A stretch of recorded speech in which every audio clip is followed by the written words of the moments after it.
ഏതു ബഡ്ജറ്റിനും അനുയോജ്യമായ മനം കവരൻ ഡിസൈനുകളിലുള്ള ഫർണിച്ചറുകളും മറ്റും സ്വന്തമാക്കാം നമ്മുടെ സ്വന്തം അസ്ന ഫർണിച്ചറിൽ നിന്നും.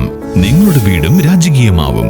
Asna furniture, near Ottapalam municipality, Ottapalam.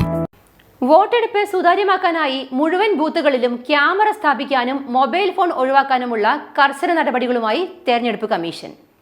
വോട്ടെടുപ്പ് സുതാര്യമാക്കാനുള്ള കർശന നടപടികളുമായി തെരഞ്ഞെടുപ്പ് കമ്മീഷന്റെ ഇടപെടൽ. മുഴുവൻ ബൂത്തുകളിലും ക്യാമറ സ്ഥാപിക്കാനും മൊബൈൽ ഫോണുകൾ ഒഴിവാക്കാനുമാണ് പദ്ധതി. തെരഞ്ഞെടുപ്പ് ഉദ്യോഗസ്ഥരുടെ പരിശീലന പരിപാടികളിൽ ഇത് സംബന്ധിച്ച നിർദ്ദേശം അധികൃതർ നൽകുന്നുണ്ട്. കള്ളവോട്ടും തിരിമറിയും തടയാൻ ലക്ഷ്യമിട്ടാണ് പോളിംഗ് ബൂത്തുകളിൽ സമഗ്ര പരിഷ്കരണത്തിന് തെരഞ്ഞെടുപ്പ് കമ്മീഷൻ പദ്ധതി ആവിഷ്കരിച്ചിരിക്കുന്നത്. ഇതിന്റെ ഭാഗമായി സംസ്ഥാനത്തെ മുഴുവൻ പോളിംഗ് ബൂത്തുകളുടെയും അകത്തും പുറത്തും CCTV ക്യാമറകൾ സ്ഥാപിക്കും. വോട്ടെടുപ്പിനിടെ ബൂത്തിന് അകത്തും പുറത്തും നടക്കുന്ന കാര്യങ്ങൾ കലക്ടറേറ്റിലും തെരഞ്ഞെടുപ്പ് കമ്മീഷൻ അധികൃതർക്കും സമയം കാണാൻ ഇതുവഴി കഴിയും. പ്രശ്നങ്ങൾ ശ്രദ്ധയിൽപ്പെട്ടാൽ ഉടൻ ഇടപെടൽ സാധ്യമാക്കാനാണ് തീരുമാനം. നിലവിൽ പ്രശ്നബാധിത ബൂത്തുകളിൽ മാത്രമാണ് വെബ് കാസ്റ്റിംഗ് സംവിധാനം ഏർപ്പെടുത്താറുള്ളത്. ഇതിനു പുറമെ ബൂത്തിനകത്ത് മൊബൈൽ ഫോൺ ഉപയോഗിക്കുന്നതിനും നിരോധനം വരും. ഇതോടെ മൊബൈൽ ഫോണുകൾ ബൂത്തിനകത്ത് കൊണ്ടുപോകാൻ പറ്റില്ല. വോട്ടർമാർക്കും ഏജന്റുമാർക്കും നിരോധനം ബാധകമാണ്. പ്രിസൈഡിംഗ് ഓഫീസർക്ക് മാത്രമാണ് ഫോൺ ഉപയോഗത്തിന് അനുമതി. വോട്ടർമാരുടെ ഫോണുകൾ ബൂത്തിന് പുറത്ത് സൂക്ഷിക്കാൻ പ്രത്യേക സംവിധാനവും അധികൃതർ തന്നെ ഒരുക്കും. തെരഞ്ഞെടുപ്പ് നടപടികൾ കുറ്റമറ്റതാക്കാനുള്ള നിർദ്ദേശങ്ങൾ നടപ്പാകുന്നതോടെ ബൂത്തുകളിൽ കൂടുതൽ ഉദ്യോഗസ്ഥരും സംവിധാനങ്ങളും വേണ്ടിവരും.